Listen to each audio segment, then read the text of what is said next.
చదువుదామా? అప్పుడు పట్టణపు గుమ్మమునొద్ద 4 కుష్ఠరోగులుండగా వారు ఒకరినొకరు చూసి, మనము చచ్చిపోవు వరకు ఇచ్చట ఎందుకు కూర్చుండవలను? చాలండి, ప్రార్థన చేసుకుందాం. ప్రేమల తండ్రి, కృపగల దేవాందరమున నాయన, మరి ఇంతవరకు నీ బిడ్డలు సాక్ష్యం ఇచ్చారు. వారి సాక్ష్యాలు మీరు విని ఉన్నారు కనుక సాక్ష్యాలకు తగినటువంటి ఫలితాన్ని నీ బిడ్డలుగా దయచేయండి. గతించిన వారమంతా కాపుదలతో నింపిన దేవా, వచ్చే వారమంతా కూడా మీ కాపుదలతో నింపండి. వారికి ఉన్నటువంటి అవసరతను మీరే తీర్చండి. చదవబడిన లేఖన భాగాన్ని విరిచి వడ్డించండి. కూడి వచ్చిన బిడ్డలమైన మేము ప్రభా, వినగల చెవులు, గ్రహింపగల హృదయం, అంగీకరించే మనసు, ఆనందించే ఆత్మను ప్రభా నీ బిడ్డలమైన మాకు దయచేయండి. అటు రీతిగా నిలబడిన దాసుని మరుగుపరచండి. ఈ దాసుని ముఖాంతంలో వచ్చి మీరే మాట్లాడండి తండ్రి. నీ దాసుని పుట్టివాడు మట్టివాడు ప్రభు, ఎందుకు పనికిరంటి వాడునైనా నీ దాసుని అరికాలు మొదలుకొని నన్నెత్తు వరకు కూడా ప్రభా మీ ఆత్మ స్వాధీనములో ఉంచుకొని తండ్రి, నీ దాసుని నోటికి మీరే బోరగా ఉండి ఈ సమయం ముందు నీ బిడ్డల మనం అందరితోనూ మాట్లాడమని ఈ సమయాన్ని, స్థలాన్ని మీ చేతులకు అప్పగించుకుంటూ యేసయ్య ఉన్నతమైన పరిశుద్ధ నామమున ప్రార్థించి మిక్కిలి వినయముతో బ్రతిమలాడి వేడుకొనిచున్నాము తండ్రి.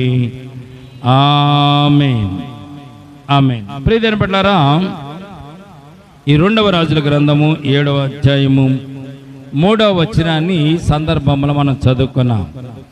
రాత్రి కూడా మనం ఒక కుష్ఠరోగులు 10 మంది కుష్ఠరోగుల గురించి మనం ధ్యానం చేసుకున్నాం. వారి జీవితంలో ఉన్నటువంటి వారి ప్రణాళిక, వారి యొక్క పరిస్థితులు రాత్రి జ్ఞాపకం చేసుకున్నాం. ఈ దినము కూడా మనము కుష్ఠరోగుల యొక్క జీవితంలో నుంచి మనము నేర్చుకోవలసిన పాఠాలు ఏమన్నా ఉన్నవా అన్నది ఆ కోణములో మనం జ్ఞాపకం చేసుకుని ఆ కోణములో మనం ధ్యానం చేయడానికి పరిశుద్ధాత్మ దేవుడు మనకు సహాయము దయచేయనుగాక. చదవని లేఖన భాగంలో మనం చూస్తే 4 కుష్ఠరోగులు ఇక్కడ ఉన్నట్టుగా మనం చూస్తున్నాం. 4 కుష్ఠరోగులు ఒకరితో ఒకరు మాట్లాడుకుంటూ వారు మాట్లాడుకున్నటువంటి విషయాన్ని ఇక్కడ మనము చదువుకున్నాం. ఏమనుకుంటున్నారు వారు? ఏమంటున్నారంట? 4 కుష్ఠరోగులు ఒకరికి నొకరు చూసి, ఏమా జాగ్రత్తగా వినండి, ఒకరును ఒకరు చూసి ఏమంటున్నారు? మనము చచ్చిపోవు వరకు ఇచ్చట ఎందుకు కూర్చుండవలెను? మనం చనిపోయే వరకు ఇక్కడ ఎందుకు కూర్చోవాలి? ఎక్కడ కూర్చున్నారంట వారు? పట్టణపు గుమ్మమునొద్ద కూర్చున్నారు. పట్టణములోనికి వెళ్ళేటటువంటి మార్గమైనటువంటి గుమ్మము గవని.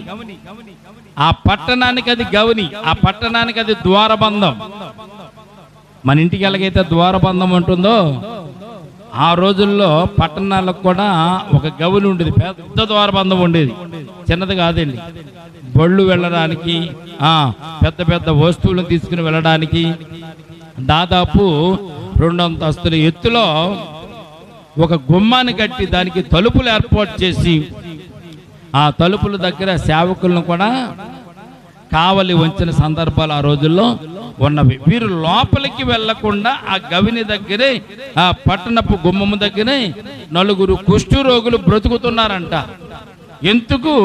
వారు ఊరిలో లేకుండా, వారి ఇళ్లలో లేకుండా, వారి కుటుంబాల్లో లేకుండా బయట ఎందుకు ఉన్నారంటే వారు కుష్ఠరోగం కలిగిన వారు గనుక, కుష్ఠరోగులను ఊరిలోనికి రానివారు గనక, వారు ప్రజలతో సహవాసం చేయడానికి వీలు లేదు గనక వారిని ఊరి వెలుపల ఉంచారు. గోవుని దగ్గరే, ఆ గుమ్మం దగ్గరే కూర్చుని వారు వెళ్ళేవాళ్ళు వచ్చేవాళ్ళు ఏమన్నా వేస్తే తింటూ వారు కాలాక్షేపం చేస్తున్నట్టు సందర్భాలు ఇక్కడ మనం చూద్దాం. వీరిని ఇక్కడ ఉంచుదాం, ఒక్క నిమిషం.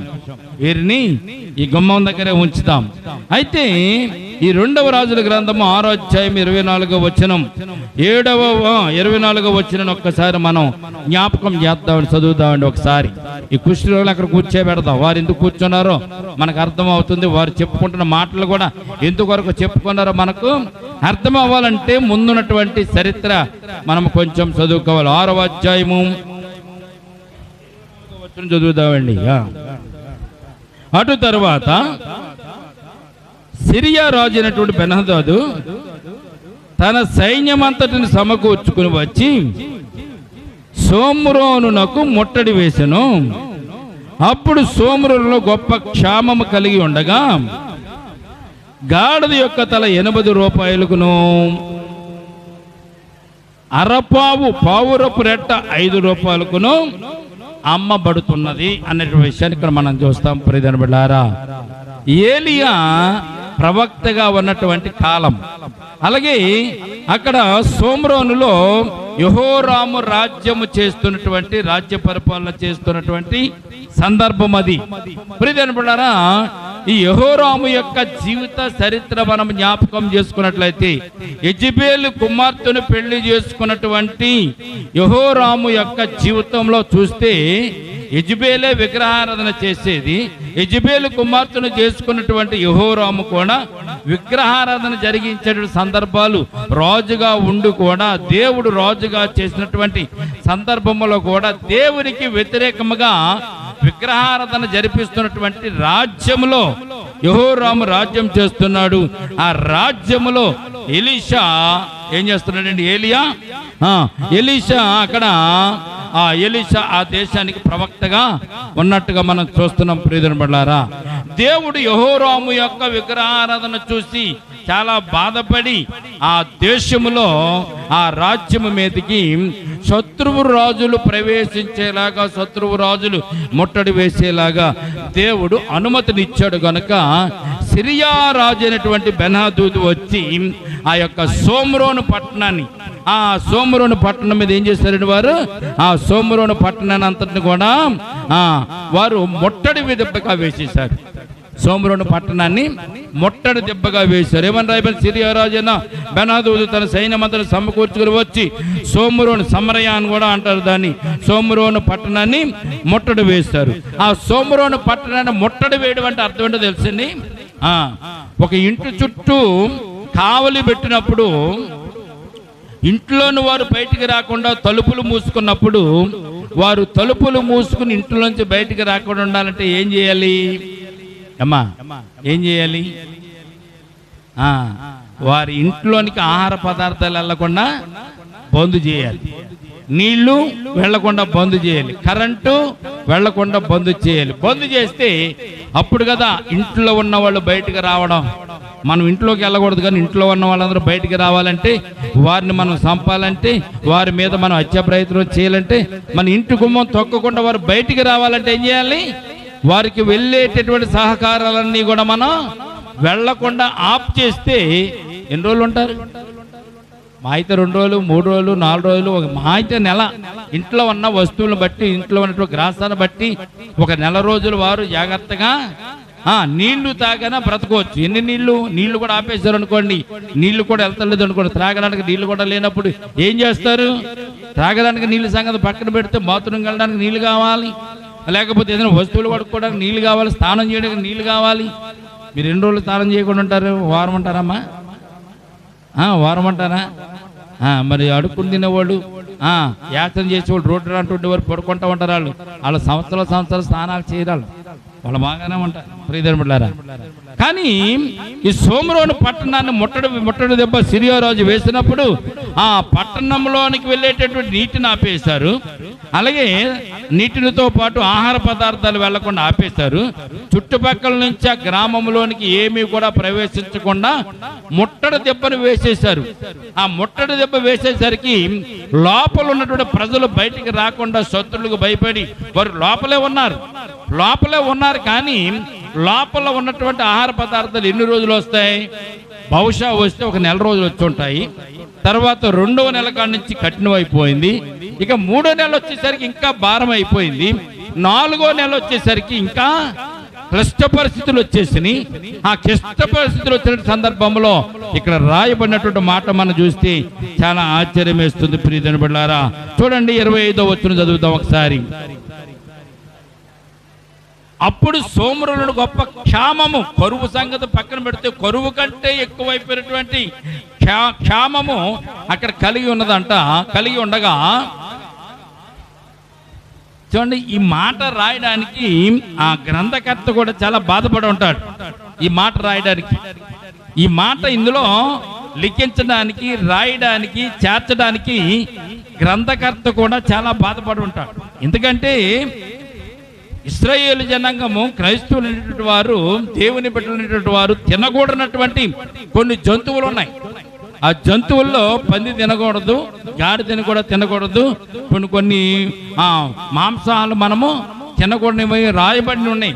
లేవి కాండంలో మనం చూస్తే ప్రియమైన బిడ్డలారా, తినకూడని వస్తువులు ఉన్న, తినకూడని వస్తువు అయినటువంటి గాడిదను కూడా ఇక్కడ మెన్షన్ చేశారంటే ఆ క్షామం ఎంత గొప్పదిగా ఉందో మనం గుర్తించడానికి ఈ మాట ఇక్కడ మనకు రాయబడి ఉంది. ఎంత అంటే 80 రూపాయలకి గాడిద తలను అమ్మే స్టేజీ ఆ షోమ్రోను పట్టణంలో కలిగి ఉన్నట్టుగా మనం చూస్తున్నాం. ఎంత భారమైనటువంటి పరిస్థితి. కష్టం అంటే, కొరువు అంటే, క్షామం అంటే మామూలుగా కాదు. గాడిదను అసలు తినరు. ఇశ్రాయేలు జనాంగం గాడిదను తినరు, గాడిద మాంసమును తినరు. కానీ గాడిద తలను కూడా 80 రూపాయలకు అమ్ముకునేటువంటి స్థితి ఆ రోజుల్లో కలిగినప్పుడు ఆ గాడిద తలను కూడా కొనుక్కుని వారు తినేటువంటి పరిస్థితులు అక్కడ వచ్చినట్టుగా మనం చూస్తారు. రెండవది చూడండి, అరపావు కిలో, పావు కిలో అంటారు చూసినా, పావు కిలోలో కంటే అరపావు కిలో, పావు కిలో 250 గ్రాములు, 250 గ్రాములు అంటే పావు కిలో కదా. అరపావు కిలో అంటే ఎంత అవుతుంది? 100 ఎంత? 25లో సగం ఎంత? 25లో సగం అమ్మా, 125. 25లో సగం 125. కనుక 1.125 గ్రాము, 125 గ్రాములు, 125 గ్రాములు కాదు. 25 అంటే 25 కదా. అరపావు, పావులోని సగం. అరపావు పావురపు రెట్ట ఎంతగా అమ్మేవారంటండి? 5 రూపాయలకు అమ్మేవారంట. ప్రియమైన బిడ్డలారా, ఎంత దారుణమైన పరిస్థితి. అసలు గాడిద తలను 80 రూపాయలు కొనుక్కుంటమే దారుణం. ఆ రోజు పరిస్థితిలో ఉన్నటువంటి సందర్భాన్ని మీకు జ్ఞాపకం చేస్తున్నాను. ఆ కరువు కాలంలో వారు కొనుక్కుని తినడానికి కూడా, డబ్బులు వెచ్చించడానికి కూడా వారి డబ్బులు లేకపోయినా, డబ్బులున్న వాళ్ళు ఏం చేసేవారంటే ఆ 50-80 రూపాయలు పెట్టి గాడిద తలను కొనుక్కుని తినేవారు. పావురపు రెట్టను కొనుక్కొని వారు తినేవారు. పావురపు రెట్ట ఎంత వస్తుందండి? ఎంత వస్తుంది? అయినా పావురపు రెట్టలు తింటామేంటి, కాకి రెట్టలు తింటామేంటి, పిచ్చికల రెట్టలు తింటామేంటి అంటే, ప్రియమైన బిడ్డలారా, ఆ దేశంలోనికి, షోమ్రోను పట్టణంలోనికి బయట నుంచి ఆహార పదార్థాలు రాకుండా ఈ సిరియా రాజు అంత గట్టిగా ముట్టడి దెబ్బను వేసాడనమాట. ఏమి రాకుండా, కనీసం ఏ వస్తువు కూడా లోపలికి రాకుండా. మరి పావురపు రెట్టలు ఎలాగొచ్చి లోపల సోమరుల నుండి గాడిదలు మాత్రం చంపుకుని వారు తినేసేవారికి ఆకలి బాధ తట్టుకోలేక, ఆకలి బాధను తట్టుకోలేక వారు గాడిదలను కూడా చంపుకొని తినేవారు, జంతువులను కూడా చంపుకొని తినేవారు. జంతువులను చంపుకొని ఉన్నాయి, తినేసారు, అయిపోయింది. గాడిదను కూడా చంపుకొని తినడం మొదలు పెట్టారు. పావురపు రెట్ట, పావురాలు బయట నుంచి మేతకెళ్ళి వచ్చినటువంటి పావురాలను పెంచుకునేవాడు ఎవడో ఆ దేశంలో ఉండే ఉంటాడు. వాడు ఆ పావురపు రెట్టను కూడా అమ్ముతుంటే అవి వీరు తినేవారు. పావురపు రెట్ట అంటే అవి గింజలు తిని గింజలు తీసుకుని వచ్చి ఇక్కడ రెట్ట కింద వేస్తే దానిని వారు తినేవారు అన్నమాట. ఆ రోజుల్లో ఏమీ లేనప్పుడు ఏం చేస్తారు? తినడానికి ఏమీ లేనప్పుడు, ఆకలిగా ఉన్నప్పుడు అడవిలో పాడేస్తారండి. మనం ఏదో గోతులో పాడేస్తారు. గోతులు ఏమీ దొరకదు. ఏదైనా పురుగు దొరికినా తినేస్తాం. ఆ రోజున ఆకలిగా ఉంది, వారం రోజులు బట్టి ఆకలి, వారం రోజులు బట్టి తెలియదు, నెల రోజులు బట్టి తెలియదు, 2 నెలలు బట్టి ఏమీ తెలియలేదు, కడుపులోకి ఏరలేదు. ఆ పక్కన ఏదైనా పురుగు పాకినా గోతులో మనకి దానిని కూడా నవ్వులు మనం చంపుకు తింటాం. సాహసం అది, ఆకలికి ఉన్నటువంటి బాధ. ప్రియమైన బిడ్డలారా, అంత కఠినమైనటువంటి పరిస్థితి అక్కడ ఉందని ఆ పావురపు రెట్టను గురించి కానీ, ఆ గాడిద యొక్క తలను గురించి కానీ బైబిల్లో మెన్షన్ చేయడానికి ఆ రోజున పండితులు కూడా చాలా బాధపడి ఉంటారు. కానీ ఆ చిన్న సన్నివేశం, ఆ సందర్భాన్ని చూపించడానికి వారు ఈ పరిస్థితిని ఇక్కడ మెన్షన్ చేసినట్టుగా మనం చూస్తున్నాం. దేవునికి స్తోత్రం కలుగునుగాక. ఇదొక ఎత్తు. గాడిద తలను మరి కొనుక్కుని తిన్నారంటే అదొక ఎత్తు, అదొక ఓ మాదిరిగా ఆలోచించవచ్చు. పావురపు రెట్టను తిన్నారంటే అది కూడా ఓ మాదిరిగా ఆలోచించవచ్చు. మనుషులు చంపుకున్నటువంటి తినేటటువంటి సందర్భాన్ని కూడా ఆ సోమ్రోను పట్టణంలో వచ్చినట్టుగా పరిశుద్ధ గ్రంథంలో మనం చూస్తాం. 26వ వచనం చూడండి. అంతటా ఇశ్రాయేలు రాజు పట్టణపు ప్రాకారం మీద సంచారం చేయగా ఒక స్త్రీ రాజును చూసి, రాజువైన ఏలినవాడా సహాయము చేయమని కేకలు వేయట రాజుగారు విన్నారు. రాజుగారు కూడా ఏమి చేయలేని పాలుపోని పరిస్థితిలో బయటికి వెళ్ళలేడు, సిరియాలతో యుద్ధం చేయలేడు. ఎందుకంటే ఈ రాజు ఉగ్రత పొందుకున్నాడు. అసలు ఆ దేశం మీదకి ఈ కరువు రావడానికి కారణం రాజే. యెహోరాము రాజు చేస్తున్నటువంటి విగ్రహారాధన బట్టి ఆ దేశం మీదకి దేవుడు కరువును రప్పించాడు, శిక్షను రప్పించాడు. దేవుడు పంపించిన శిక్ష వల్లే ఆ సోమ్రోను పట్టణంలో కరువు వచ్చింది. ఆ సోమ్రోను పట్టణంలో కరువు రావడానికి గల కారణం ఏమిటి? వారు విగ్రహారాధనలో నిమగ్నం అయిపోయి దేవుని విడిచిపెట్టి దేవుని మాట లెక్క చేయకుండా ఉన్నటువంటి పరిస్థితిని వారిలో మరలా దేవుడు మార్చాలని ఆ దేశంలో కరువును దేవుడే అనుమతించాడు. సిరియనులు రావడానికి కూడా కారణం దేవుడే అనుమతించాడు. వారు మారు మనసు పొందాలని, విగ్రహారాధనలోంచి వారు బయటకు విడిపించాలని, దేవుని యొక్క గొప్పదనాన్ని అక్కడ మరలా వారికి చూపించి దేవుని వైపుకు వారు మరలాలని దేవుడు ఆకాంక్షించి సోమ్రోను పట్టణం మీద దేవుడు ఉగ్రతను పంపించినట్టుగా మనం చూస్తున్నాం. ప్రియమిత్రులారా, రాజు కూడా ఏమి చేయలేని పరిస్థితి. రాజు అక్కడ ఏం చేయగలడు? దేవుడు గనక తోడుగా ఉంటే, దేవుడు గనక సహాయం చేస్తే రాజు శత్రువుల మీద యుద్ధం చేసి గెలవగలడు. కానీ దేవుడే వ్యతిరేకుడు అయిపోతే రాజు ఏం చేయగలడు? ఆ ప్రహారీ గోడ మీద రాజుగారు నడుస్తూ తిరుగుతున్న సందర్భాన్ని ఇక్కడ మనం చూస్తున్నాం. ఒక స్త్రీ చూసింది. స్త్రీ చూసి రాజుగారు కేకలేస్తుంది, అయ్యా రాజుగారు మాకు సహాయం చేయండి, మాకు ఆహారం లేదు, ఆకలి అవుతుంది, మాకు సహాయం చేయండి అని ఆ స్త్రీ ఏం చేస్తుందంటే పట్టణం మీద ప్రహారం గోడ మీద నడుస్తున్నటువంటి రాజు గారిని కేకలు వేసి అడుగుతున్నట్టుగా మనం చూస్తున్నాం. 27వ వచనం. రాజు ఏమంటాడు తెలుసా? దేవుడే నీకు సహాయం చేయనిది నేను ఎక్కడి నుండి నీకు సహాయం చేయదును? కళ్ళములో నుండి అయినను, ద్రాక్ష గోనుగులో నుండి అయినను దేనినైనా ఇచ్చి సహాయం చేయ వల్ల పడదని చెప్పేశాడు రాజుగారు. కళ్ళములో ఏమీ లేదమ్మా, ద్రాక్ష గానుగులో కూడా ఏమీ లేదు, అయిపోయింది. మొత్తం అంతా ఈ కరువు వల్ల ఊడ్చిపెట్టుకుపోయింది. కనుక ఏమి చెయ్యాలన్న నా వల్ల మాత్రం కాదని చెప్తూ అక్కడ ఒక ప్రశ్న వేస్తున్నాడు. ఏమని ప్రశ్న వేస్తున్నాడు? నీకు విచారమునకు కారణమేమని ఆ స్త్రీని రాజుగారు అడిగాడు. ఏంటి నీకు విచారం ఏంటి? నీకు బాధ ఏంటి?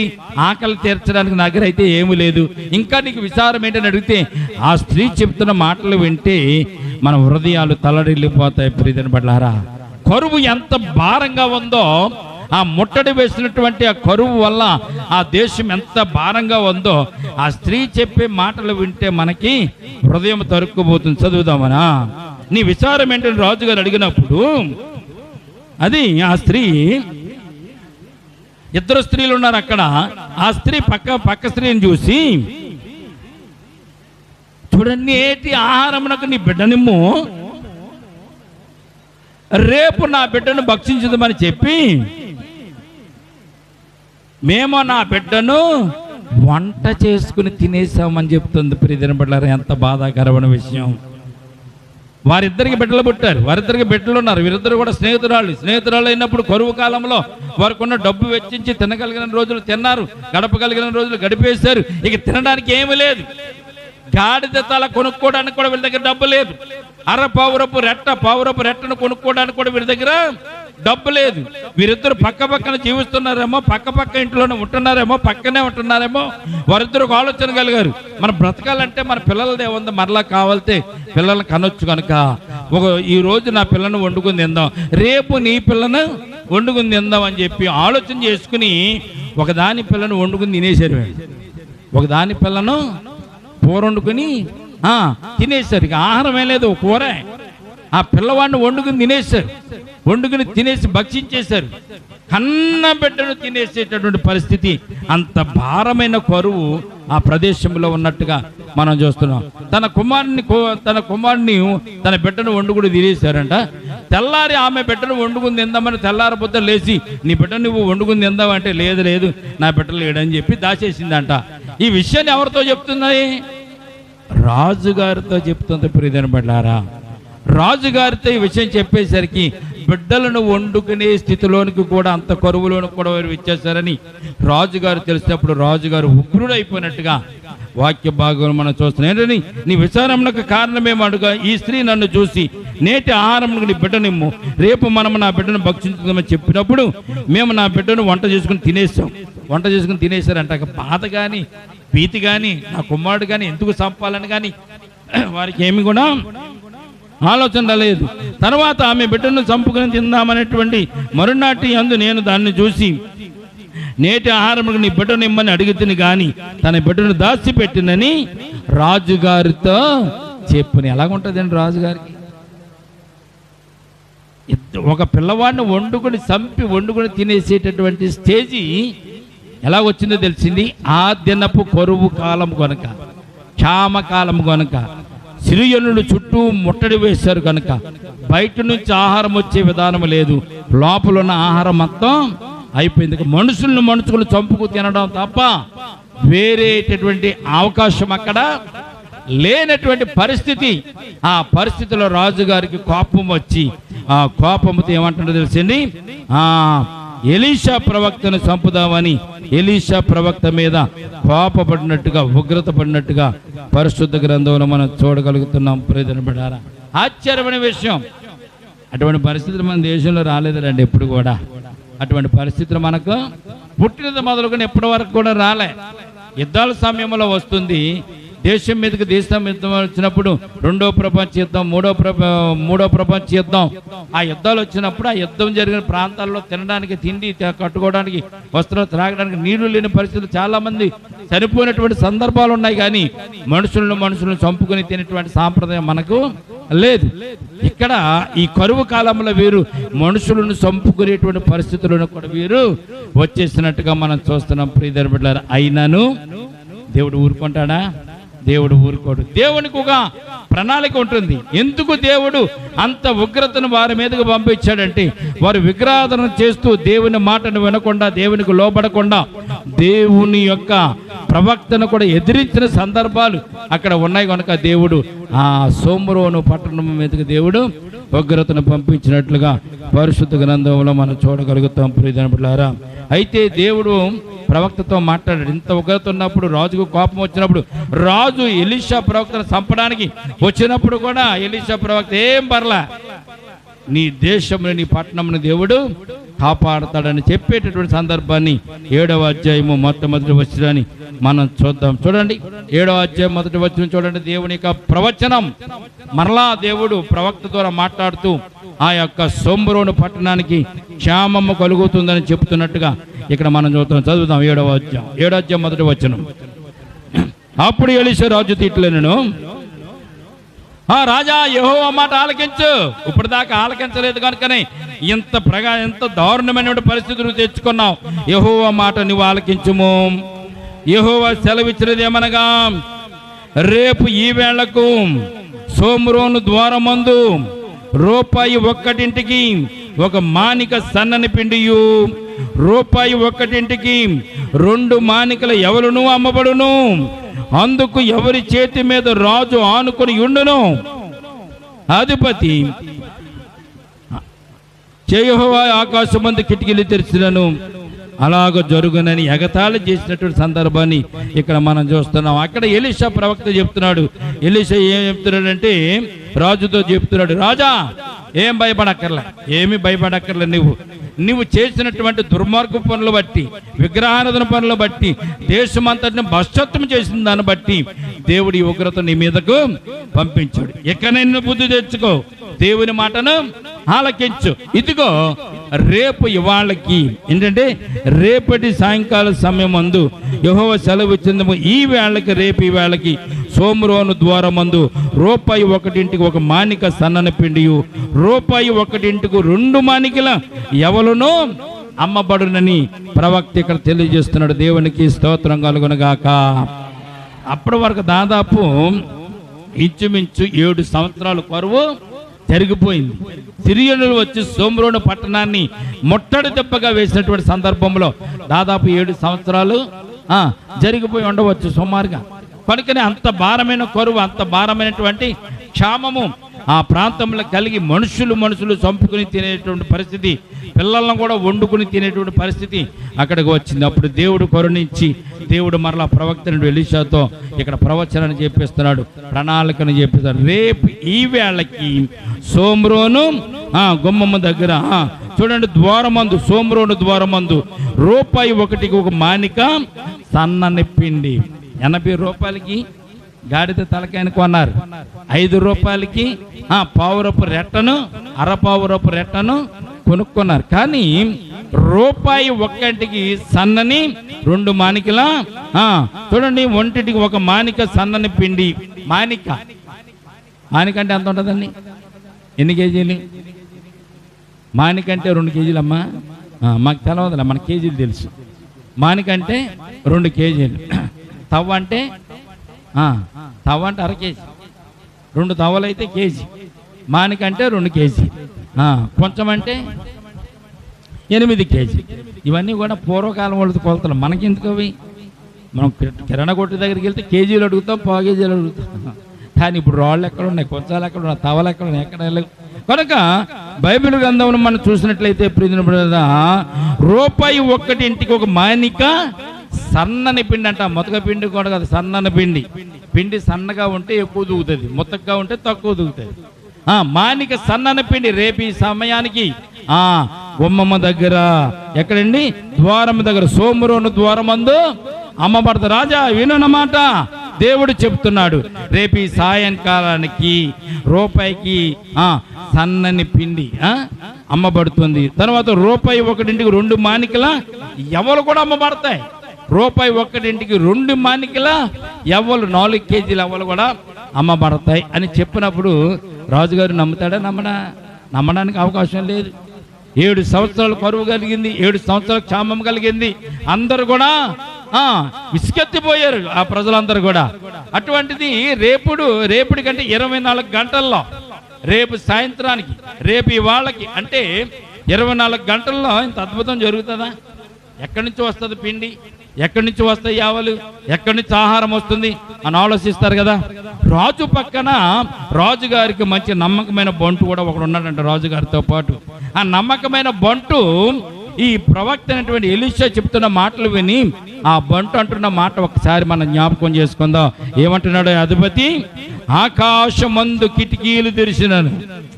ఇంత క్షామంలో, ఇంత కరువు కాలంలో, ఇంత దారుణమైన పరిస్థితుల్లో 24 గంటల్లో ఇంతమంది జనానికి ఇంత ఆహారం రావాలంటే, ఇంత పిండి రావాలంటే ఏం చేయాలంటే ఆకాశం మీద కిటికీలు తెరిచినను. అలాగున జరుగునని దైవజనునికి ప్రత్యుత్తరమీయగా, అంటే దైవజనుడు ఏం చేస్తున్నాడంటే దేవుని మాటను ధిక్కరిస్తున్నాడు, దేవుని మాటను అవమానపరుస్తున్నాడు, ఏళన చేస్తున్నాడు. అప్పుడు ఎలీషా ప్రవక్త అధిపతికి ఒక సవాలు చేశాడు. ఏం సవాలు తెలుసండి? దైవజనుడికి ఉత్తరమీయగా, అతడు నువ్వు కన్నులారా దాన్ని చూసేదువు గాని, ఇదిగో రేపు ఈ సాయంకాలం నువ్వు కన్నులారా దాన్ని చూస్తావు, కానీ నీవు దానిని తినకుందు అని మరి ఎలీషా ప్రవక్త అతనికి ఉత్తరం ఇచ్చాడు, అతన్ని శపించాడు. దేవునికి స్తోత్రం కలుగునుగాక. దేవునికి అసాధ్యమైనది ఏదైనా ఉంటుందా? అతడేమంటున్నాడు? ఆకాశపు తలుపులు ఇప్పునా గాని ఇంత పిండి కురవడం కానీ, ఇంత పిండి రావడం కానీ జరగదు. ఎవరు తీసుకొస్తారు? ఎవరిస్తారు? దేవుడు చెప్పే మాటలోనే దానికి జవాబు ఉంటుంది. ప్రియమైన బిడ్డలారా, దేవుడు చెప్పే ప్రతి మాటలో మనకి జవాబు ఉంటుంది. అది మనం అర్థం చేసుకోలేం. మనం ఏం చూస్తూ ఉంటే మన కష్టాలే మన కంటికి కనబడుతూ ఉంటాయి, మన బాధలు మన కంటికి కనబడుతూ ఉంటాయి, మన వేదనలు మన కంటికి కనబడుతూ ఉంటాయి. మన కంటి ముందు బాధలు కష్టాలు ఉండి ఇవి తీర్చలేనివిగా మనకు కనబడుతూ ఉంటాయి. కానీ దేవునికి అవి ఏమి కూడా కనపడవు. నీకు చేసే మేలే దేవునికి కనబడుతుంది కనుక ప్రియజనపడారా, దేవుడు చేసే కార్యాలు అద్భుతంగా ఆశ్చర్యంగానే ఉంటాయి. అందుకే బైబిల్ ఒక మాట ఉంటుంది, అవి కంటికి కనపడవు, చెవికి వినపడవు, హృదయానికి గోచరం కాదని బైబిల్ తెలియజేస్తుంది. ప్రియజనపడారా, దేవుని కార్యములు అంత అద్భుతమైన కార్యాలు, ఆయన చేసే కార్యాలు అద్భుతంగా ఉంటాయండి. ఎవరికి కూడా అర్థం కాదు. మోషే ఎర్ర సముద్రం దగ్గరికి వచ్చేసి నుంచున్నాడు. ప్రజలందరూ నుంచున్నారు. 6 లక్షల కాల్పను ఇంచుమించు వారందరూ కూడా నుంచున్నారు. ఎదురు చూస్తే ఎర్ర సముద్రం, వెనక చూస్తే ఐగుప్తు సైన్యం రథాలతో వచ్చేస్తున్నారు. వారు రథాలతో వచ్చేస్తుంటే దుమ్ము పొగలాగా ఆవమ్మలాగా లెగుస్తుంది. ఇక్కడేమో ఎర్ర సముద్రం ఉంది. వారు కనబడింది ఏంటి? వారికి వచ్చినటువంటి వారి ఆలోచన ఎలాగుంది? ఎర్ర సముద్రం మనం దాటలేం, సొత్తు సైన్యం వస్తే మనల్ని చంపేస్తుంది. ఇదే ఆలోచనలో వారు ఉండిపోయారు. కానీ దేవుని యొక్క మహత్యము, దేవుని గొప్పతనం ఐగుప్తులో 10 తెగుళ్ళు చేసినప్పుడు వారు చూశారు, వెంటనే మర్చిపోయారు. మన జీవితంలో కూడా దేవుడు చేసిన అద్భుతాలు, మనము పుట్టినది మొదలుకొని పెరుగుతున్నది మొదలుకొని ఇప్పటి వరకు దేవుడు చేసిన అద్భుతాలు, కష్టాల్లోను ఇరుకుల్లోను ఇబ్బందుల్లోను ఎలాగ మనం నడిపించాడు ఆ నడిపింపంతా మనకి మనం చూసి గ్రహించి అనుభవించి కూడా వాటిని మనం మర్చిపోతాం. కొత్త సమస్య ఏదైనా వచ్చేసరికి ఈ పాత సమస్యలు, దేవుడు చేసిన అద్భుతాలన్నీ కూడా మర్చిపోతాం. ఇది కొత్తది కదా, ఇది కొత్తది కాబట్టి మనము వాటిని చూసి భయపడిపోతూ ఉంటాం ప్రియదనులారా. కానీ దేవుడు ఆ భయంలో కూడా ఆశ్చర్యమైన కార్యాలు చేస్తాడు.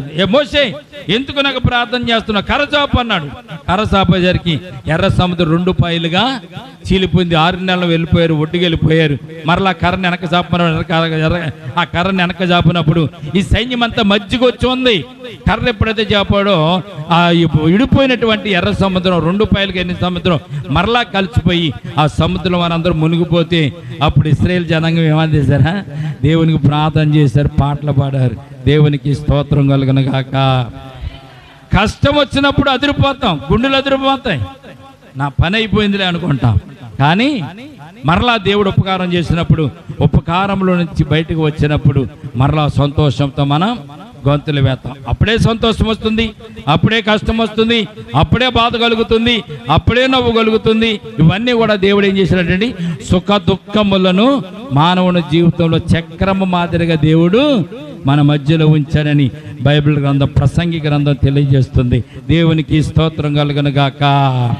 వెంటనే చెప్పేశాడు ప్రవక్త చెప్పినప్పుడు, ఆ ప్రవక్త చెప్పిన మాటకు, అధికారి చెప్పిన మాట కూడా ఎలీషా ప్రవక్త కౌంటరేసి ఆయన కూడా చెప్పి, ప్రత్యుత్తరం మీకు అతను నువ్వు కన్నులారా చూస్తావు కానీ దానిని తినకుందని అతనితో చెప్పి ఎలీషా ప్రవక్త వెళ్ళిపోయిన తర్వాత జరిగినటువంటి సంభవాన్ని ఇందాక మనం ఆ 4 కుష్ఠరోగుల గురించి మనం మొట్టమొదటిగా జ్ఞాపకం చేసుకున్నాం. ఆ 4 కుష్ఠరోగులు ఈ సందర్భాలన్నీ చూస్తున్నారు. ఏ సందర్భాలు?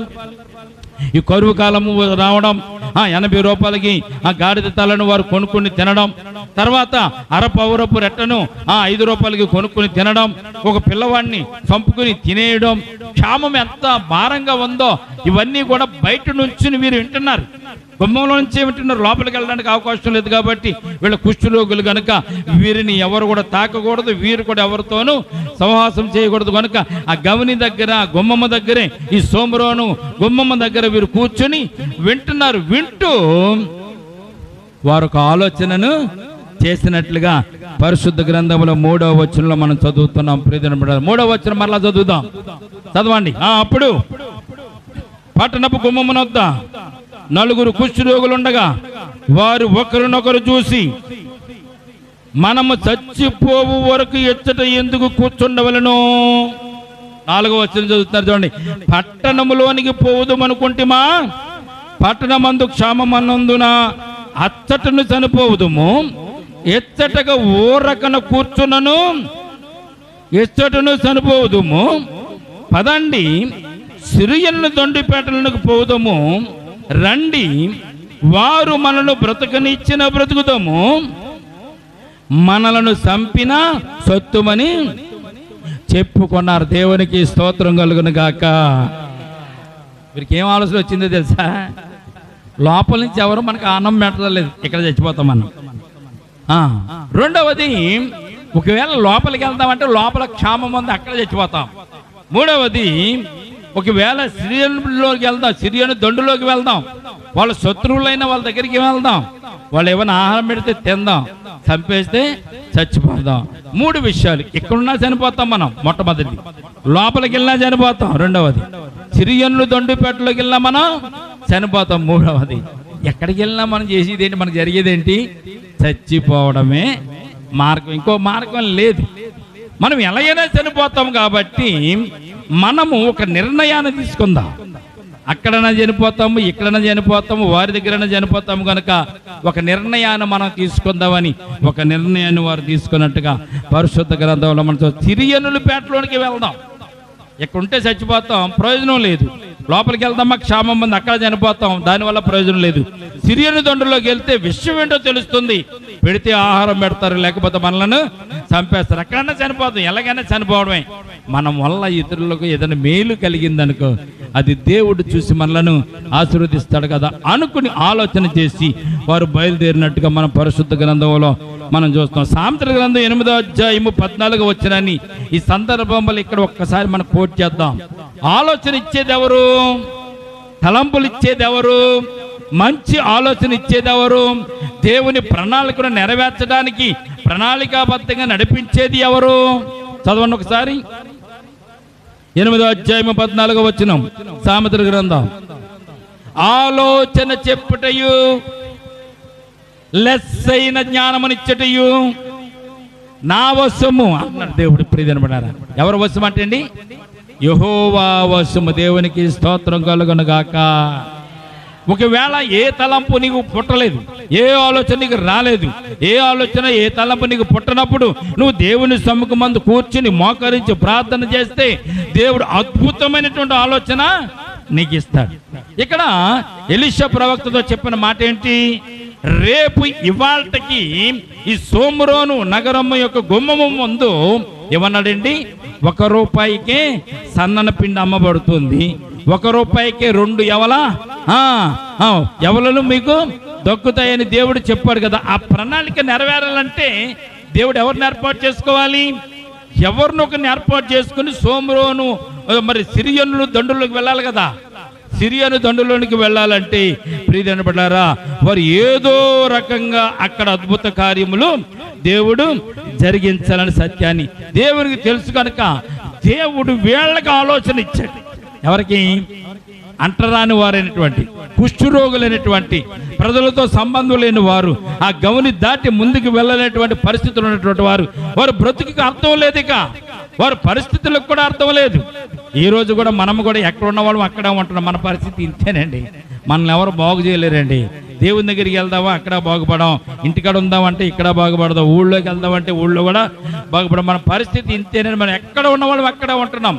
కానీ అడుగు వేసి ముందుకు వెళ్ళి దేవుని సన్నిధానంలో కనుక ఉంటే, దేవుని సముఖంలో కనుక ఉంటే, దేవుని నడిపింపులో కనుక మనం ఉంటే దేవుడు మనలో కూడా అయినా ఉపయోగించుకుంటాడు, వాడుకుంటాడు. దేవునికి స్తోత్రం కలుగును గాక. నీ మనసు బాగుండాలి, నీ తలంపులు బాగుండాలి, నీ ఆలోచనలు బాగుండాలి. నీవు మంచి ఉద్దేశంతో ఉంటే మంచి తలంపులు ఇవ్వడానికి కూడా దేవుడు ఇష్టపడుతూ ఉంటాడు. వీళ్ళకి తలంపులు ఇచ్చింది ఎవరు? ఆలోచన ఇచ్చింది ఎవరు? నడిపించింది ఎవరు? దేవుడే. ఈ 4 కుష్ఠరోగులకి తలంపునిచ్చి ఆలోచన ఇచ్చి దేవుడు ఎక్కడికి నడిపించాడండి? సిరియన్లు, శత్రువులంటే సిరియన్లు దండులోనికి దేవుడు వారిని నడిపించినట్లుగా పరిశుద్ధ గ్రంథంలో మనం చూస్తాం. చదువుదాం ఒకసారి. లోనికి పోదాము రండి, వారు మనల్ని బ్రతుకునిచ్చిన బ్రతుకుతాము, మనల్ని చంపిన సొత్తు మనం చెప్పుకొనుచు వారు సిరియన్ల దండులోనికి సంధ్య చీకటి యందు సిరియన్ల దండు పేటలోనికి పోవాలని లేచి సిరియన్ల దండు లోపల వెలుపుల భాగమునందుకు రాగా అచ్చట ఎవ్వరును వారికి కనపడలేదు. దేవునికి స్తోత్రం కలుగును గాక. ఈ 4 కుష్ఠరోగులు భయపడుతూ సిరియన్లు మనం ఎవరన్నా మనల్ని ఎవరన్నా సైన్యం చూస్తే చంపేస్తారు అనుకుంటూ భయపడుతూ లేచెళ్ళారు కదా.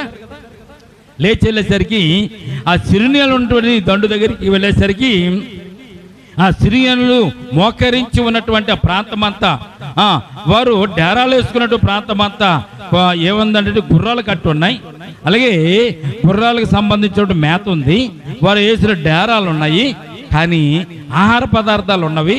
కానీ అక్కడ ఎవరు కూడా లేదు, ఎవరు కూడా అక్కడ కనపడడం లేదంట. వీళ్ళకి ఆశ్చర్యం వేసింది. ఎవరికి? ఈ 4 కుష్ఠరోగులకి ఆశ్చర్యం వేసింది. వారు లేచి రావడమే దేవుని ప్రణాళిక కనుక మరి వారు అక్కడికి వచ్చేసరికి దేవుడు వారిని అక్కడ ఎందుకు ఉంచుతాడు? దేవుడు వారిని అక్కడ ఉంచడు. 6వ వచనం చదవండి. దేవుడు చేసిన గొప్ప కార్యం ఏదైతే ఎలీషా ప్రవక్త ద్వారా ప్రవచనాన్ని ప్రవచించారో రేపు ఈ సమయానికి ఈ సోమ్రోను గవని యొద్ద మరి సన్నని పిండి యావలలో కూడా అమ్మబడతాయని దేవుడు ఏదైతే చెప్పాడో చెప్పిన విషయం జరగాలి కనుక ఆ రోజు ఆ రాత్రి దేవుడు సిరియను దండులోనికి తన దూతలను పంపించినట్టుగా మనం చూస్తున్నాం. 6వ వచనం చదవండి. రథముల ధ్వనియు గుర్రముల ధ్వనియు గొమ్మ సమూహపు ధ్వనియు సిరియను దండుకు వినబడినట్లు చేయగా చాలండి. ఆగుదాం. ఏం చేశాడంటే దేవుడు సిరియన్లు పారిపోవాలి. సోమ్రోను రాజు మీద యుద్ధం చేయకూడదు, సోమ్రోను పట్టణం మీద కూడా యుద్ధం చేయకూడదు. ఆ ముట్టడి చెప్పిన రేపు సాయంత్రానికి తీసివేయాలి, ఎలాగైనా తొలగించి వేయాలంటే ఏం చేయాలి? ఈ సిరియనులు తమకు తామే అక్కడ నుండి పారిపోయేలాగా దేవుడు ప్రణాళికను ఏర్పాటు చేయాలి. ఆ పారిపోయేలాగా ప్రణాళికను ఏర్పాటు చేయడానికి దేవుడు చేసినటువంటి వ్యూహం, పన్నినటువంటి పన్నాగం చూస్తే ఆశ్చర్యం వేస్తుంది. ప్రియమైన బిడ్డలారా, దేవుడు వారి చెవులకు ఒక అద్భుతమైనటువంటి వింత సౌండ్లను, వింత శబ్దాలను దేవుడు వారికి వినిపించినట్లుగా పరిశుద్ధ గ్రంథంలో మనం చూస్తున్నాం. చూడండి, గొప్ప సమూహం చూడండి ఏమని ఎలా చేశాడు దేవుడు. రథముల ధ్వనియు గుర్రముల ధ్వనియు గొప్ప సమూహపు ధ్వనియు సిరియనుల దండుకు వినపడినట్లుగా దేవుడు చేస్తాడంటండి. ఎలాగా? గుర్రముల శబ్దము, రథముల శబ్దము, గొప్ప సైన్య సమూహం యొక్క శబ్దము ఓరెత్తుకుని వారి మీదకు వచ్చేస్తున్నట్టుగా, వారి మీద పడిపోతున్నట్టుగా అటువంటి శబ్దము వారికి దేవుడు వినిపించాడంట. ప్రియమైన బిడ్డలారా, ఆశ్చర్యమైన విషయం. అక్కడ ఎవరు లేరు, కానీ దేవుడు వారి మనసులను, వారి తలంపులను దేవుడు సిరియనుల మనసులను, సిరియనుల తలంపును దేవుడు కలవరపరిచాడు. సిరియా రాజుకు ఒక విషయం జ్ఞాపకం చేయాలి. ప్రియమైన బిడ్డలారా, సిరియా రాజుకు ఒక విషయం గుర్తుండాలి. ఏం గుర్తుండాలి? నయమాను ఎక్కడి నుంచి వచ్చాడు? సిరియా దేశంలో నుంచే నయమాను వచ్చాడు. మా నయమాను వస్తున్నాడు, మా సైన్యాధిపతి వస్తున్నాడు, మీ దేశంలో ఒక యాజకుడు ఉన్నాడంట, ఒక ప్రవక్త ఉన్నాడంట, మా నయమానుకు స్వస్థత పరుచున్నట్లుగా ఇదిగో నేను తాకీదు రాస్తున్నాను చెప్పి తాకీదు రాసింది ఎవరో? ఈ సిరియా రాజే. సిరియా దేశంలోంచి నయమాను వచ్చాడు. నయమాను స్వస్థత పడి నయమాను ఇంటికి వెళ్ళి రాజుగారికి కనపడకుండా ఉంటాడా? రాజుగారికి కనపడే ఉంటాడు. రాజుగారు కూడా నయమాను యొక్క కుష్ఠవ్యాధి స్వస్థత పడడం చూసి ఆశ్చర్యపోయి ఉంటాడు. అటువంటి ప్రవక్త, అటువంటి దేవుడు ఇక్కడ సోమ్రోనులో ఉన్న విషయం సిరియా రాజుకు తెలియదా? తెలుసు. అయినా కానీ గర్వముతో సోమ్రోనును ముట్టడించడానికి వచ్చాడు. దేవుడు అనుమతి ఇచ్చాడు. అయితే ఇక్కడ ఈ సిరియన్లు పారిపోవడానికి దేవుడు అనుసరించిన వ్యూహం ఏంటంటే అండి, ప్రియమైన బిడ్డలారా, ఏమని చేశాడు దేవుడు? యెహోవా రథముల ధ్వనియు గుర్రముల ధ్వనియు గొప్ప సమూహము ధ్వనియు సిరియనుల దండుకు వినపడినట్లు చేయగా వారు ఏమని ఆలోచించారంట, వారు ఏమనుకున్నారంట? ఈ శబ్దాలు వినపడేసరికి సిరియనుల సైన్యానికి వారు ఏమనుకున్నారు చూడండి, మన మీదకు వచ్చుటకే ఇశ్రాయేల్ రాజు ఇత్తీల రాజులకును ఐగుప్తీల రాజులకును బత్తెమిచ్చి ఉన్నాడని సిరియనులు ఒకరితోనొకరు చెప్పుకొని లేచి తమ గుడారములోనైనను గుర్రములోనైనను గాడిదలలోనైనను దండుపేటలోనున్న వాటినైనను ఏమీ తీసుకొనకయే తన ప్రాణములు రక్షించుకొనుట చాలుననుకొని సంధ్య చీకటిని ఉన్నది ఉన్నట్టుగా పేట విడిచివారు పారిపోయారంట. దేవునికి స్తోత్రం కలుగునగాక. యుద్ధం చేయలేదండి. చూడండి ప్రియమైన బిడ్డలారా, యెహోరాము యుద్ధం చేయలేదు, సైన్యం యుద్ధం చేయలేదు. వారు జడిచి లోపలే ఉండిపోయారు. క్షామంతో ఉన్నారు, కరువుతో ఉన్నారు. ఆఖరికి ఒకరినొకరు చంపుకొని తినేటువంటి పరిస్థితులకి వారు వచ్చేసారు. వారు ఏమాత్రం యుద్ధం చేయడానికి వారు ఇష్టపడలే. కానీ ప్రవక్త చెప్పిన మాట నెరవేర్చబడ్డానికి రేపు ఈ సమయానికి సన్నని పిండి ఎవరు కూడా అమ్మబడతాయని ఏదైతే ఎలీషా ప్రవక్త చెప్పాడో చెప్పిన మాట నెరవేర్చబడ్డానికి దేవుడు చేసిన అద్భుత కార్యం ఏంటో తెలుసండి. ఈ 4 కుష్టు వ్యాధిగ్రస్తులను సిరియన్ ప్రాంతానికి పంపించాడు. ఈ సిరియన్ ప్రాంతంలోనికి ఈ 4 వెళ్ళేసరికి అక్కడ ఎవరు లేరు. సిరియా నుంచి వచ్చిన సైన్యము లేదు, రాజు లేదు, ఎవరు కూడా లేరు. అక్కడ కట్టబడిన గుర్రాలు అలాగే ఉన్నాయి, కట్టబడిన గాడిదలు అలాగే ఉన్నాయి, వారు వేసుకున్న టెంట్లు అలాగే ఉన్నాయి, వారు తెచ్చుకున్న ఆహార పదార్థాలు అలాగే ఉన్నాయి, వారు తీసుకొచ్చిన సామాగ్రి కూడా అలాగే ఉంచేసి ఎవరికి వాడే ప్రాణభయంతో మనం బ్రతికితే చాలు. ఏమని రాయబడి చూడండి, అక్కడ మంచి మాట రాయబడి ఉంటుంది చూడండి. ఏమని రాయబడి వచ్చింది, మనం బ్రతికి ఉంటే చాలు, ప్రాణములు రక్షించుకుంటూ చాలుననుకొని సంధ్య చీకటిని ఉన్నది ఉన్నట్టుగా పేట విడిచి పరుగో పారిపోయారంట. దేవునికి స్తోత్రం కలుగునుగాక. ఆశ్చర్య విషయం కదండి. ఈ 4 కుష్టు వ్యాధిగ్రస్తులు వెళ్ళేసరికి వీళ్ళందరూ కూడా పారిపోయారంట ప్రియమైన. అయితే ఈ కుష్టు వ్యాధిగ్రస్తులకి దేవుడు ఇచ్చిన ఆలోచన ప్రకారం వారు వెళ్ళారు. వారు ఒకటే నిర్ణయించుకున్నారు, మనం ఎక్కడున్నా చచ్చిపోతాం, లోపలికి వెళ్ళినా చచ్చిపోతాం, సిరియన్ల దొండులోకి వెళ్ళినా చనిపోతాం కనుక మనం చనిపోవడం ఖాయం కనుక ఉపకారం చేయడానికి వెళ్దాం, సిరియన్ దండులోనికి వెళ్దాం, అక్కడ పరిస్థితి ఎలాగుందో చూద్దామని వారు వెళ్ళినట్టుగా పరిశుద్ధ గ్రంథంలో మనం 8వ వచనం చూడండి.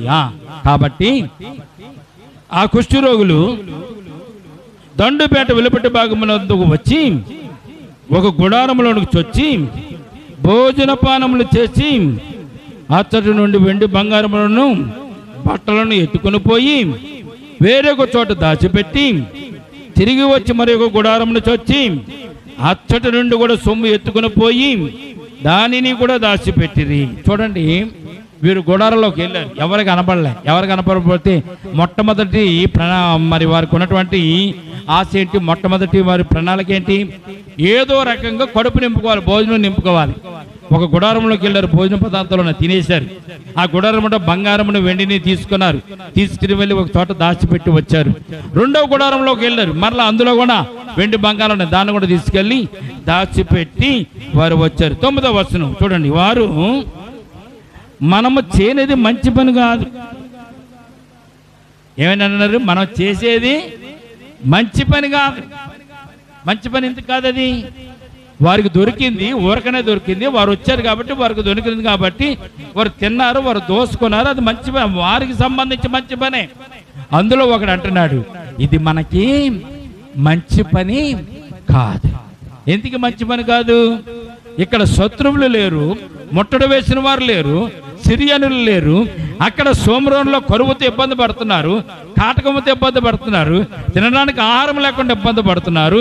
ఇక్కడైతే సమృద్ధి అయినటువంటి ఆహారము ఇక్కడ ఉంది, శత్రువులు పారిపోయారు. ఇది దేవుడు చేసిన గొప్ప కార్యము కనుక ఇది మనం చేయనది మంచి పని కాదు. ఎటువంటిదంటుంది, నేటి దినమున శుభవర్తమానము గల దినము, దేవునికి స్తోత్రం కలుగునుగాక. ఇది శుభకరమైనటువంటి దినము, శుభవార్త దినం ఇది అంటూ అక్కడ చెప్తున్న మాట ఏంటి తెలుసా, మనము ఊరకున్న నేల, మనం ఎందుకు ఊరుకోవాలి, ఇది శుభకార్యం, ఇది శుభదినం, ఇది సిరియన్లు పారిపోయారు, ఇక్కడ ఆహారం ఉంది, సోమరులో అయితే ఆహారం లేదు, కరువు ఉన్నారు. ఈ శుభవార్తమానాన మనం వారికి తెలియజేస్తామనుకో, మనకు దేవుడు మేలు చేస్తాడనే ఆలోచన వారు కలిగి ఉన్నట్టుగా మనం చూస్తున్నాం. దేవునికి స్తోత్రం కలుగునుగాక. వారు కుష్ఠవ్యాధిగ్రస్తులు, లోపలికి వెళ్ళడానికి ప్రజలు అనుమతించేవారు కాదు. ఎవరైనా లోపలికి వస్తే వారిని దండించేవారు, వారిని ఏలన చేసేవారు, వారిని తూలనాడేవారు. అప్పుడు వారు ఏమనుకోవాలి, ఎవరే మనం లోపలికి వెళ్తుంటే మనల్ని ఊరుకుని ఇచ్చేవారు కాదు. కాబట్టి వాళ్ళకి మనం ఏం చెప్పొద్దురా, మనమే తినేసి మనమే బ్రతుకుతాం, మనమే ఇక్కడ ఉందాం, మనం ఇక్కడ కాపురం ఉంది, అంతా కూడా మనం స్వాధీనం చేసుకుందాం, మనల్ని ఎవరు అడుగుతారు, మనకి ఎవరు ఇవ్వలేదుగా, మనకి మనమే సంపాదించుకున్నాం కదండి. వారు దాంతో తులదోగవచ్చు, వారు బాగుపడవచ్చు, వారు దానివల్ల అభివృద్ధి పొందవచ్చు. కానీ అందులో వారికి ఉన్నటువంటి ఆలోచన ఏంటో తెలుసా, ఇది శుభదినం, మనం చేసేది తప్పు, ఈ విషయాన్ని రాజుగారికి మనము తెలియచేద్దామని అందులో ఒకడు నిత్యం చేసుకున్నాడు. దేవునికి స్తోత్రం కలుగునుగాక. అక్కడ ఉన్నటువంటి ఆహార పదార్థాలన్నీ కూడా ఆ సోమ్రోను దేశంలో ఉన్న వారందరికీ కూడా సమృద్ధిగా ఎన్ని రోజులు జరిపోతుందో తెలుసండి, 2 నెలలకు సరిపోయేటువంటి ఆహారము, సమృద్ధి అయినటువంటి ఆహారము దేవుడు అక్కడ వారి కొరకు ఏర్పాటు చేస్తున్నాడు. చదువుతామా, తెల్లవారు వరకు మనం ఇచ్చట నుండి ఉండిన ఎడల ఏదైనా ఒక అపాయము మనకు సంభవించును కనుక మనము వెళ్ళి రాజు ఇంటి వారితో సంగతి తెలియజెప్పుదాము రండని ఒకరితోనొకరు చెప్పుకొని వచ్చి పట్టణపు ద్వారపాలకులను పిలిచి, మేము సిరియన్ల దండుపేటకు పోతే అత్తట ఏ మనిషి కనబడలేదు, మనిషి చొప్పుడైన లేదు, కట్టబడిన గుర్రములు కట్టబడిన గాడిదలు ఉన్నవి కానీ గుడారము దగ్గర ఎవరు లేరని వారితో అనగా. చూడండి, గబగబా వచ్చారు. తెల్లారిదాకా ఎందుకు మనం ఇక్కడ ఉన్నాం? తెల్లారిదాకా ఉంటే ఇక్కడ ఏదైనా అపాయం రావచ్చు. మన రాజుగారికి ముందే చెప్పేద్దామని ఆ ద్వారపాలన దగ్గరికి వచ్చి ద్వారపాలనతో ఆ విషయాన్ని చెప్పినట్టుగా పరిశుద్ధ గ్రంథంలో మనం చూద్దాం. ద్వారపాలకుడితో చెప్తే ద్వారపాలకుడు వెళ్ళి రాజుగారితో చెప్పాడు.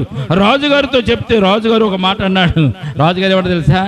ఒకవేళ మనం ఆకలికి చచ్చిపోతున్నాం కదా, ఆకలితో మనం ఉన్నాం కదా, ఆకలితో ఉన్నవారు ఎలాగైనా బయటకు వచ్చే వాళ్ళని చంపాలని ఆలోచన చేసి సిరియనులు కుట్ర చేసి ఒకవేళ పక్కన తాక్కుని మనం బయటకు వచ్చిన తర్వాత మన మీద పడి మనం చంపొచ్చు కదా అని రాజు ఒక ఆలోచన కూడా చేశాడు. అప్పుడు రాజు పక్కనటువంటి ఒక సైన్యాధిపతి జ్ఞానం కలిగిన వాడు అతను ఒక మాట అంటాడు. ఏమంటారో తెలుసా? అయ్యా రాజుగారు, ఇక్కడ చాలామంది చనిపోయారు, చాలామంది సైనికులు కూడా చనిపోయారు. ఇంతమంది చనిపోయినప్పుడు ఒక్క నలుగురు చనిపోతే ఏమైంది? ఆ నలుగురిని మనం చూడడానికి పంపుదాం. వారు వెళ్ళి చూసి వచ్చిన తర్వాత మనందరం కూడా అక్కడికి వెళదాం అని చెప్పి వాళ్ళు ఆలోచన చేశారు. రాత్రికి రాత్రే నలుగురు సైనికులను చూడడానికి పంపిస్తారు. ఆ నలుగురు సైనికులు కూడా ఆ సిరియన్లు దండుపేట దగ్గరికి వచ్చి వారి ముట్టడి దెబ్బేసిన ప్రాంతానికి వచ్చి ఆ ప్రాంతం అంతా చూసి ఒకవేళ దూరంగా వారు పొంచి ఉన్నారేమో అనుకుని దూరంగా కూడా వారిని చూడడానికి వెళితే దూరంగా వారు పారిపోతూ వదిలిపెట్టినటువంటి వస్త్రాలు, వదిలిపెట్టిన వస్తువులు అన్నీ చూశారు. కానీ చాలా దూరం వారు వెళ్ళొచ్చిన కానీ ఎక్కడా కూడా ఎవరు కూడా కనపడలేదు. అప్పుడు రాజుగారి దగ్గరికి వచ్చి విషయం చెప్పారు. అయ్యా రాజుగారు, వారు లేరు, ఆస్తి అంతా అక్కడ ఉంది, సంపద అంతా అక్కడ ఉంది, ఆహార పదార్థాలన్నీ కూడా అక్కడే ఉన్నాయని వారు చెప్పినప్పుడు ప్రియమైన బిడ్డలారా వారు అప్పుడు ఆ దూతలు వచ్చి తిరిగి చెప్పారు. 15 వచ్చి చూడండి.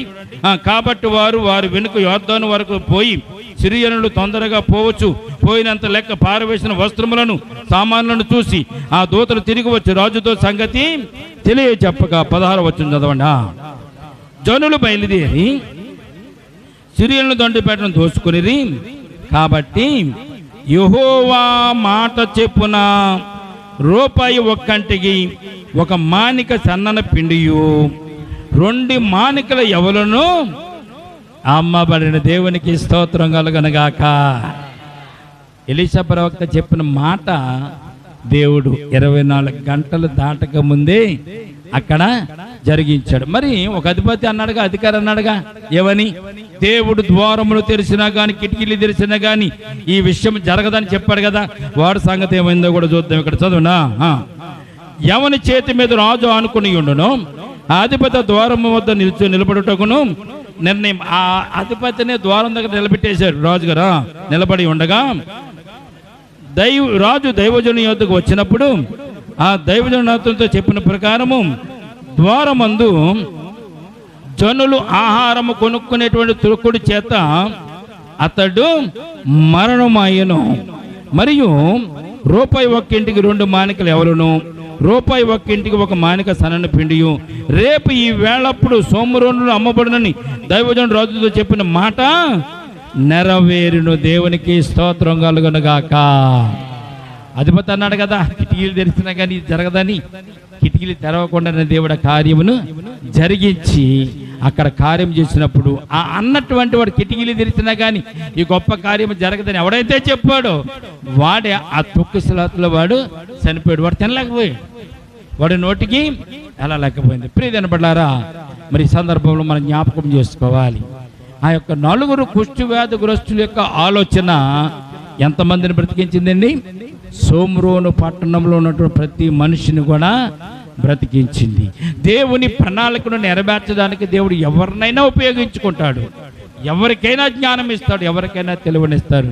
మన జీవితంలో మనం తెలుసుకోవాల్సిన విషయం, కుష్టు వ్యాధిగ్రస్తులు ఉన్న చోట ఉండకుండా వారు చనిపోయినా చనిపోతాము, బ్రతికినా బ్రతుకుతాము, ఇక్కడ చనిపోతాము, అక్కడ చనిపోతాము, ఇక్కడ కూర్చున్న చనిపోతామని వారు నిర్ణయం తీసుకుని వెళ్ళి ఆ సోమరోను పట్టణానికి మేలును వారు జరిగించారు. మన జీవితంలో కూడా ప్రియమైన బిడ్డలారా, నిరాశ చెందకుండా, కష్టం ఉందని, ఇబ్బంది ఉందని, ఇరుకుందని నిరాశ చెందకుండా ఎక్కడ ఉన్న వాళ్ళం అక్కడ ఉండి చనిపోకుండా దేవుని మందిరమునకు వచ్చి దేవుని మందిరంలో దేవుని స్తుతిస్తూ ఆరాధిస్తూ దేవుడిచ్చిన ఆశీస్సులు పొందుకోవడానికి వారు మనకు ఉదాహరణగా ఉన్నారు. ప్రియమైన బిడ్డలారా, ఎటువంటి పరిస్థితులైనా కానీ మనము నిరాశతో కూర్చోకూడదు.